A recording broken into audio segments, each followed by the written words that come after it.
मैं मेहनती योगी कौशलनाथ। हम यहाँ खड़े हैं अचल सरोवर पे प्राचीन अचलेश्वर महादेव मंदिर में।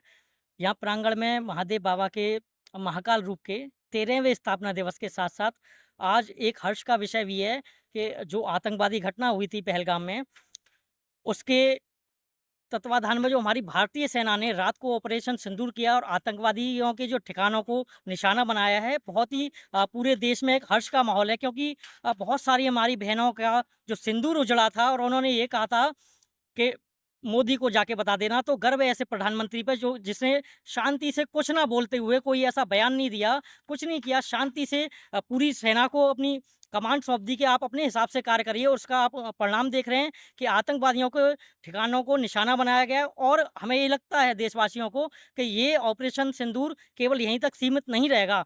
अब आतंकवाद जड़ से खत्म होना चाहिए, जो उनके आकाए हैं उनको भी निशाना बनाया जाना चाहिए और निश्चित रूप से हमारी सेना सक्षम है। पूरे विश्व में सबसे सक्षम हमारी सेना है। निश्चित रूप से हम सक्षम होंगे और सभी देशवासियों में हर्ष है और यहाँ एक विशाल भंडारे का आयोजन इसी उपलक्ष्य में किया जा रहा है। उत्तर प्रदेश उद्योग व्यापार मंडल अलीगढ़ का महानगर अध्यक्ष दीपक वार्स ने आप सबको बताना चाह रहा हूँ अचलेश्वर महादेव मंदिर पर आज हमारा महाकालेश्वर का 13वां स्थापना दिवस मनाया जा रहा है। और इस स्थापना दिवस पर सबसे बड़ा आज सोने पे सुहागा जो हुआ, हमारे जो सैनिकों ने, सेना ने पाकिस्तान में घुसकर आतंकवादियों को नेस्तो नाबूद किया है। उन्होंने अभी कुछ दिन पहले पहलगाम में कहा था कि जाओ कह देना मोदी से। आज उन्होंने मोदी जी ने बता दिया क्या कहना है। जवाब उनने पूछा था, सवाल उनने पूछा था, जवाब हमने दिया।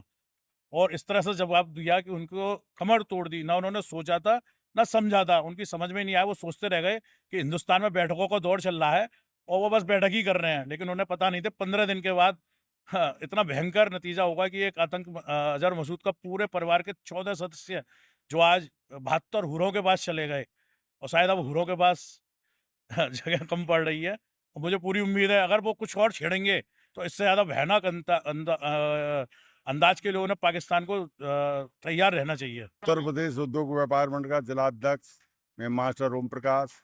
सबसे पहले मैं महाकाल के दर्शन करके आज ये यहाँ पर जो एक महाकाल ने इतनी कृपा करी है, अनंत काल से यहाँ पर अचलेश्वर मंदिर बना हुआ है।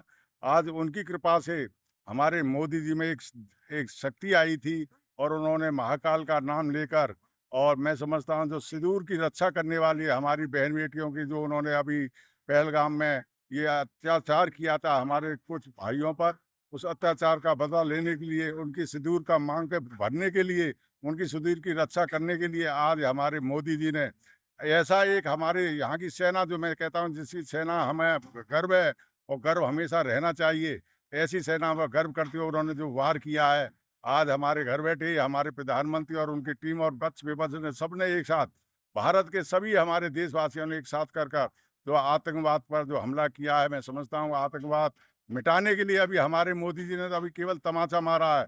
अभी तमाचे के साथ आप देखेंगे, अभी तो आप कुछ दिनों के बाद जो आतंकवाद के जो आतंकवादी हैं, जो बैठे हुए हैं दुबके छुपके, जो घरों में इधर उधर बिलों में से निकल के या तो आ जाएं, वरना उनके बिलों में उनको इतना मारा जाएगा कि भारत उनको ये दिखा देगा कि भारत हमारा देश है और भारत में जो पाकिस्तानी जो वहाँ निवासी हैं वो भी हमारे रह जाएंगे और आपको वहीं पर पाकिस्तानी निवासी भी आपको वहीं मारेंगे। भारत माता की जय। जय हिंद, जय भारत।